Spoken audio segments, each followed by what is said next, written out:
right. So today we're on day 4. And we're still on numbers in base 10, 3a, all the different forms. Okay, you can review the videos from last week. I went over everything. So today I'm just going to do a simple review.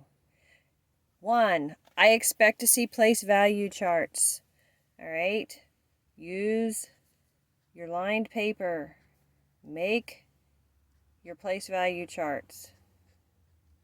I don't care if you do fractions or if you do decimal or if you do both. It's fine. Alright, let me turn the paper sideways so you can see a little bit better what I wrote. 100, 10, 1, 1/10, 1/100th. Another thing, it might help you to be a T, an H, and an S. That way, if it's numbers and you're trying to put it to words, you can see 10th, 100th, 1000th if you forget how to say those, because those are our new ones. The place values are whole numbers are the same as last year. Ones, tens, hundreds, thousands, and they keep going up. Now, I only start with what I need. I'm not going to make it up to 1,000,000 if I don't need to from the beginning. I'm only going to make it as big as my first number, and then I can always add numbers both directions if I need to. So don't start it over here at the beginning or down here at the end. Put it somewhere in the middle of your paper.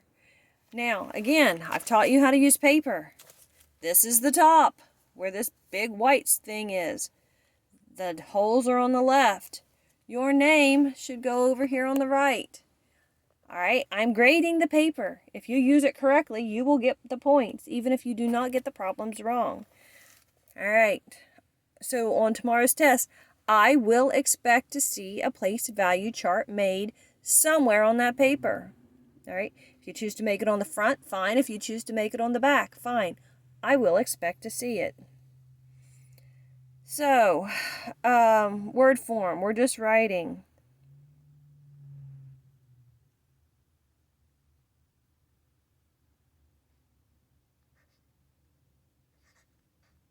Let's make it simple. I see a 17 and I see a 17 and I know the decimals and. 17 and 17. But I have to know the place value chart. You can come over here and put it in. If you want, you can do this and just see that it ends in the thousandths and write thousandths.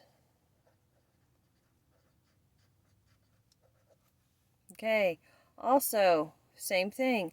If I've got this number and I'm asking for expanded form, probably would want to go ahead and put it over here.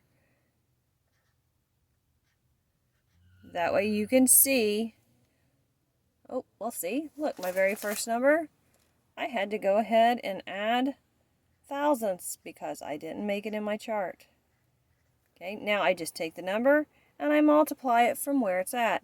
So it's 1 times 10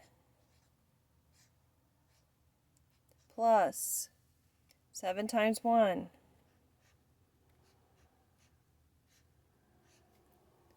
plus, I don't do the zeros, 1 times 0.01, which is hundredths,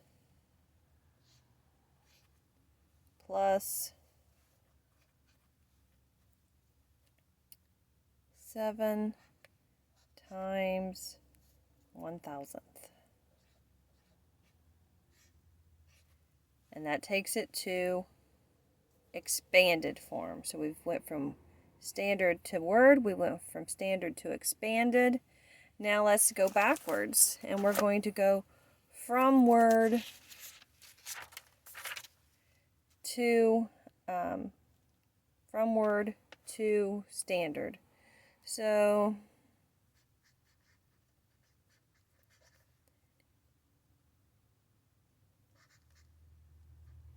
35 and 6/100ths.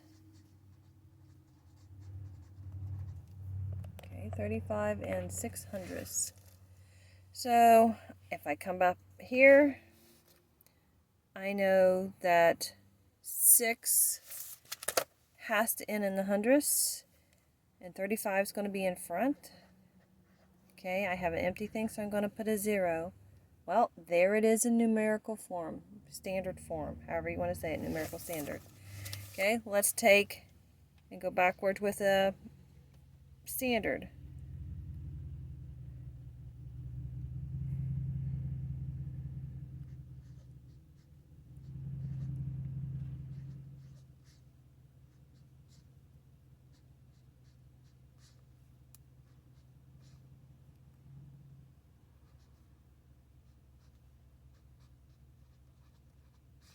Okay, you take each number and put it in its place value.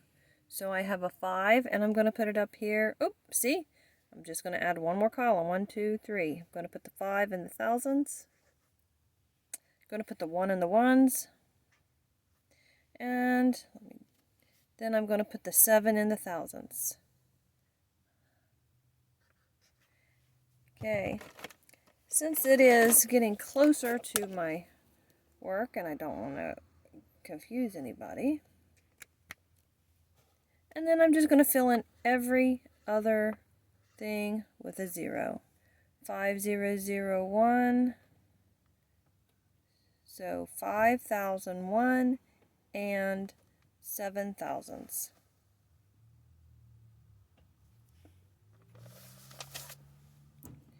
In case you want to see it better, 5001 and 7/1000ths. So 5001, 5001 and 7/1000ths. So that takes us from expanded to written, from Word. I'm just copying down what I had up there. 35.06. From Word to written, from expanded to numerical, and from Word to numerical. Or from standard to Word, from standard to expanded, from Word to numerical, from expanded to numerical. Alright, so this is the last day. Tomorrow's the quiz. I don't know that I'm going to put a review up before the quiz. I may just replay this, so you can take notes if you need to. Thanks. Bye.